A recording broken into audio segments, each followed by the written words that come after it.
John Bonham was a celebrated drummer from the band Led Zeppelin, saying he was one of the greatest drummers of all time. But was he as good as Moon the Loon? What do you think? Comment below. Like any child that likes to drum, John found things around the home for him to be able to make into drums, like pots and pans and dinner plates. His parents, recognising his passion for drumming, made the decision to buy him his first drum kit at the age of 15. John's playing was so impressive that it caught the ear of Robert Plant and Jimmy Page. In fact, they were so impressed with his playing, they wanted him to join their band.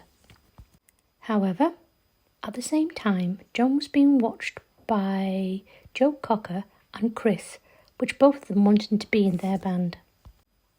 John ended up being harassed by Robert Plant and Jimmy Page to join their band, and even went to John's local called the Three Men in a Box.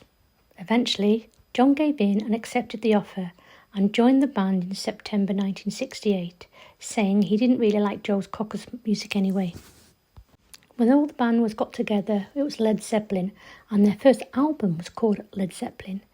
You can clearly hear John's talent on songs called Good Times, Bad Times.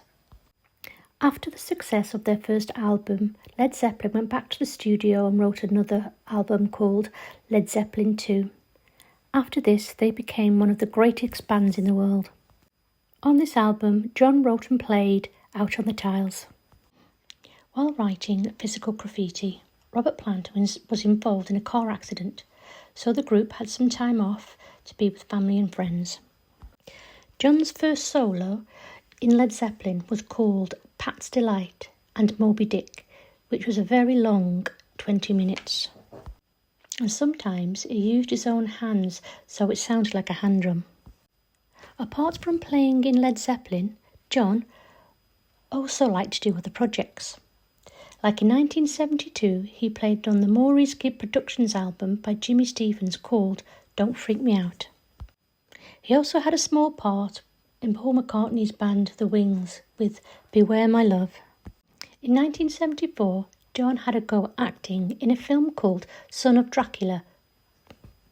The soundtrack from the movie, John appeared alongside Moon the Loon and Ringo Starr on the soundtrack.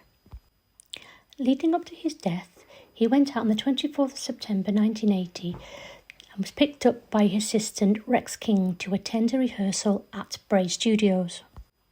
On the way to the rehearsal, the band members decided to go for breakfast.